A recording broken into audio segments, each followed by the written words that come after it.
News every 15 minutes, weather every 10, and sports twice an hour. Newstalk KGVO, AM 1290 and now 101.5 FM. You're listening to Montana Morning with Peter Christian.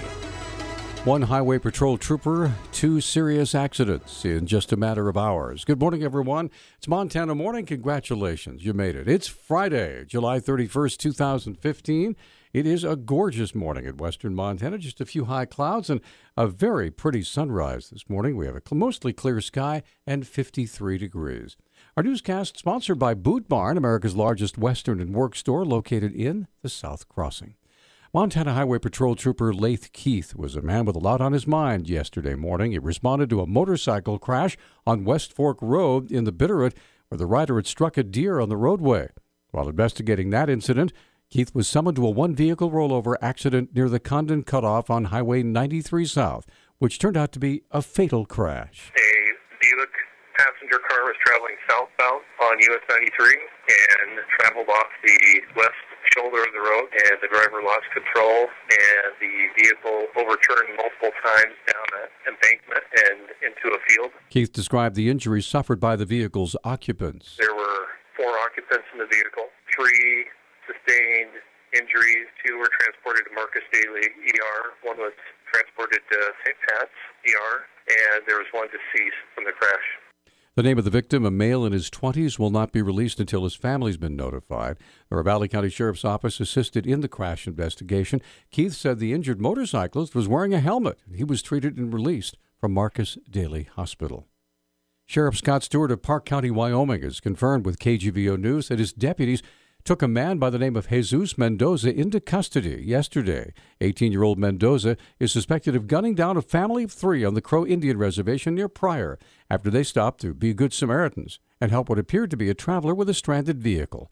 After shooting the family, Mendoza is believed to have made his way back across the border into Wyoming, where Sheriff Stewart's deputies located him on Wednesday. So a deputy located him around 12:30, about 12 miles from Meeteetse. He surveilled him for a while, waiting for backup to get there. Wyoming Highway Patrol responded with troopers, at which time they got behind Mr. Jesus Mendoza, and he was in the family's vehicle. According to Stewart, the deputy waited for backup because of reports that Mendoza was armed and dangerous. Yes, he was armed. He did not pull the weapon out of the vehicle when he was ordered to get down. The firearm remained in the vehicle. At this time, I believe it's still locked up tight. It hasn't been searched. I believe the FBI is applying for a search warrant to go ahead and search that vehicle. Special Agent Larry McGrail, statement filed yesterday, says Jesus Mendoza opened fire because one of the victims, quote, laughed at him, end quote.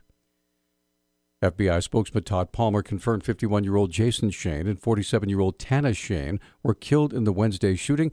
A relative, Ada Shane, said their daughter Jorah was wounded when she ran from the man who had told them he was out of gas and needed assistance. A Montana Highway Patrol officer and a suspect he was transporting to the Yellowstone County Jail were injured when a minivan turned in front of the patrol cruiser at a Billings intersection. Billings police say the collision occurred about 2 a.m. Thursday. The patrol says the trooper suffered minor injuries to his leg, and the suspect was taken to the hospital for a broken wrist. Both vehicles sustained front-end damage. The Billings Gazette newspaper reports the 22-year-old man driving the minivan was uninjured. Jail officers said Ryan Allen Schlatter was booked into jail on suspicion of criminal endangerment, driving under the influence and possession of drug paraphernalia after that crash. Authorities say a 25-year-old man was killed in a single-vehicle rollover crash in Browning. The Highway Patrol said the Browning man, whose name has not been released, was thrown from his SUV when it went off a curve and rolled. The crash was reported about 7 o'clock Thursday morning. The Great Falls Tribune newspaper reports the driver died at the scene.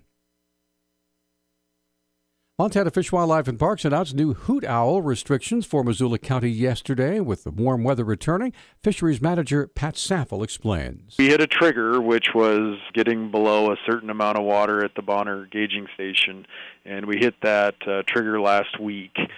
So we talked about putting more restrictions on, and we saw a continuing drop in water levels as likely as we move into August.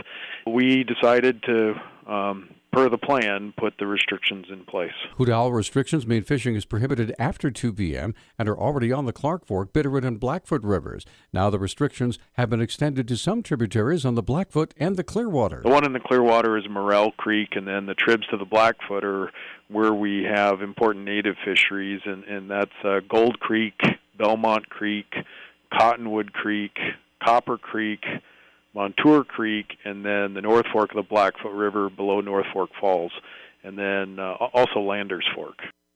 Sattel says many more tributaries are on the cusp of needing hoot owl restrictions. He also says that if morning temperatures become too warm, 24-hour closures may be necessary. A 19-year-old Belgrade woman who was attacked in an off-campus apartment with 2 other Montana State University Northern students has been released from the hospital. Taylor Woolman's father told the Great Falls Tribune newspaper that his daughter was scheduled to return home yesterday after being released from Craig Hospital in Englewood, Colorado. Woolman was attacked in the May 2nd stabbings that also injured Sam Mix and Alicia Schneid. Mix was stabbed more than 3 dozen times, Woolman more than 20 times, including once when it pierced her brain. Schneid was stabbed 7 times. 17-year-old Justice Brown has been charged with attempted deliberate homicide. Yesterday, the Montana Supreme Court ruled to uphold the 24/7 sobriety program, which requires repeat offenders to take breath tests twice a day at their own expense rather than going to jail. Montana Attorney General's office spokesman John Barnes described the decision as a victory. This was a clear victory. All justices on the court agreed that the program is constitutional, it's effective, and this is just really exciting news because the 24/7 program is really a proven accountability mechanism for holding repeat offenders accountable and preventing repeat DUI. It's one very important tool in our tool bag as we try to combat DUI here in Montana. Barnes claims it was not only a big win for Montana, but other states may have benefited from watching the case as well. I have no doubt that states were paying attention to this, and I think the law enforcement community in general is pleased with this because they know firsthand that 24/7 is really a great program. According to a synopsis released by the court, the Supreme Court held that requiring individuals accused but not convicted of repeat drunk driving offenses to submit to daily breath tests and pay the associated fees does not violate their due process rights and is not pretrial punishment in violation of the Constitution. Our News Talk time now is 6:12. News Talk, KGVO. Missoula's official weather station. Ample sunshine and warm to hot temperatures are expected with our highs in the mid-90s today. Tonight will drop back into the upper 50s. Temperatures this weekend will be in the upper 90s to right around 100. I'm meteorologist Brooke Foster for Missoula's KECI 13.